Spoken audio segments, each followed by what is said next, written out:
আমি প্রায়শই একটি কথা বলি, 1971 সালের মুক্তিযুদ্ধ ছিল স্বাধীনতা অর্জনের, আর 2024 সালের গণ অভ্যুত্থান ছিল দেশ এবং জনগণের স্বাধীনতা রক্ষার। আজকের এই দিনটি বাংলাদেশের গণতন্ত্রের ইতিহাসে অবশ্যই আরেকটি যুগান্তকারী মাইল ফলক। দীর্ঘ 1.5 দশকের বেশি সময় ধরে ফ্যাসিবাদ বিরোধী আন্দোলনে হাজার হাজার মানুষ গুম, অপহরণের শিকার হয়েছিলেন। বছরের পর বছর ঘর বাড়ি ছাড়া হয়েছিলেন।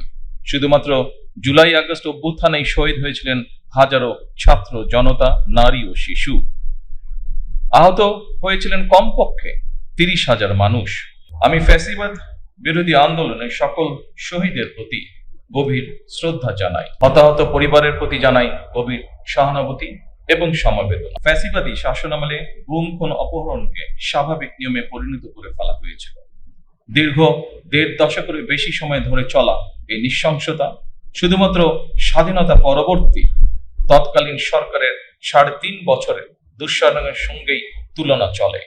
আজকের ঐতিহাসিক জুলাই গণ অভ্যুত্থান স্মৃতি জাদুঘর ভবিষ্যতের প্রজন্মের সামনে তাদের পূর্বসূরীদের সাহসী ইতিহাস যেমন তুলে ধরবে, অপরদিকে তাদের সামনে উন্মোচিত হবে বিতাড়িত ফ্যাসিস্টদের মুখোশ।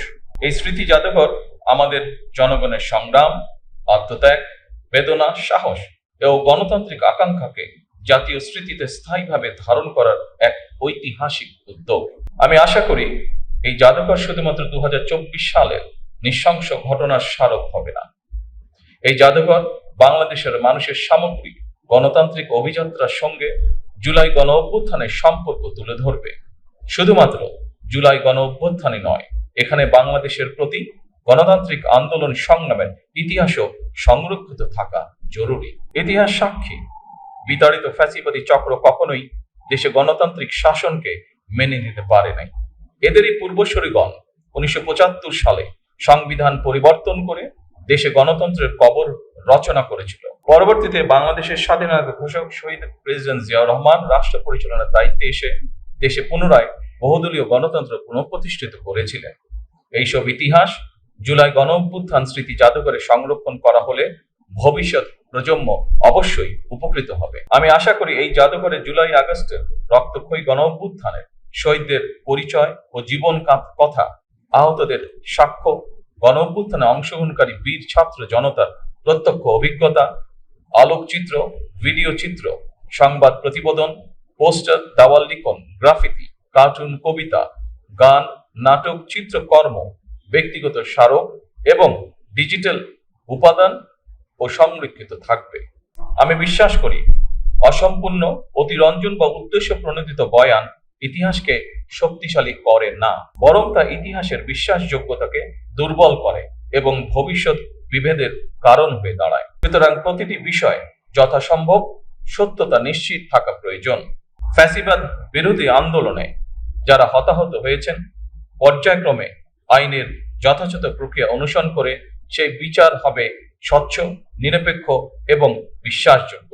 সরকার মনে করে আইনের শাসন নিশ্চিত করার জন্যই প্রতিটি অপরাধের বিচার হওয়া অত্যন্ত জরুরি। বিগত 17 বছর এবং জুলাই আন্দোলনে যে মানুষগুলো শহীদ হয়েছেন, গুম খুনের শিকার হয়েছেন, সরকার সিদ্ধান্ত গ্রহণ করেছে তাদের নামে তাদের এলাকায় যে কোনো একটি প্রতিষ্ঠানের নামকরণ করা হবে ইনশাআল্লাহ। দেশের গণতান্ত্রিক জনগণ আশা করে এই জাদুঘর কোনো একটি দল, গোষ্ঠী বা ব্যক্তির একক রাজনৈতিক ভাষ্য প্রতিষ্ঠার স্থান হবে না। কারণ 2024 সালের গণ অভ্যুত্থান কোনো একক ব্যক্তি, গোষ্ঠী কিংবা দলের নয়।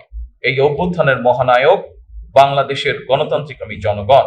জনগণ যেমন মুক্তিযোদ্ধাদেরকে ভুলেননি, একইভাবে 2024 সালে দেশ এবং জনগণের স্বাধীনতা রক্ষায় শহীদদেরকেও জনগণ কখনোই ভুলবে না। জুলাই গণ অভ্যুত্থানে আহত জুলাই যোদ্ধাদেরকে সরকারি হাসপাতালে বিনামূল্যে চিকিৎসা সেবা প্রদান করা হচ্ছে।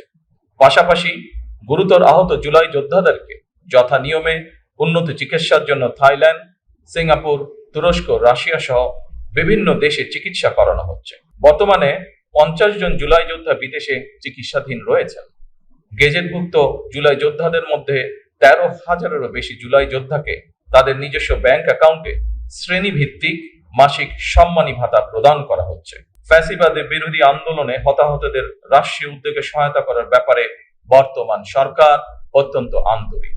আর্থিক সহায়তার পাশাপাশি বর্তমান সরকার শহীদদের কাঙ্ক্ষিত বাংলাদেশ প্রতিষ্ঠার কাজও শুরু করেছে। এরই অংশ হিসেবে দেশ পুনর্গঠন লক্ষ্যে 31 দফা নির্বাচনী ইশতেহারের পাশাপাশি জাতীয় সংসদের সাউথ প্লাজায় স্বাক্ষরিত জুলাই সনদ পর্যায়ক্রমে বাস্তবায়ন কার্যক্রম শুরু হয়েছে। একই সঙ্গে গণভোটের আকাঙ্ক্ষা বাস্তবায়নের লক্ষ্যে জাতীয় সংসদে গঠিত সংবিধান সংশোধন সম্পর্কিত বিশেষ কমিটিও কাজ শুরু করেছে। দেশ পুনর্গঠনের মাধ্যমে একটি স্বনির্ভর, সমৃদ্ধ, নিরাপদ গণতান্ত্রিক বাংলাদেশ প্রতিষ্ঠার মাধ্যমে আমরা শহীদদের কাঙ্ক্ষিত বাংলাদেশ গড়তে চাই ইনশাআল্লাহ। আমি আজ এই অনুষ্ঠানে একটি বিষয় জনগণের দৃষ্টি আকর্ষণ করতে চাই। ফ্যাসিবাদ মুক্ত বাংলাদেশে কেউ কেউ অহেতুক ইস্যু তৈরি করে দেশে অস্থিরতা সৃষ্টির অপচেষ্টা শুরু করেছে। এসব পরিস্থিতি তৈরি করে তারা নিজেদের অজান্তেই পতিত পরাজিত পলাতক স্বৈরাচারের পুনরুত্থানের পথ সুগম করছে কিনা মনে হয় ভেবে দেখা প্রয়োজন আমাদের।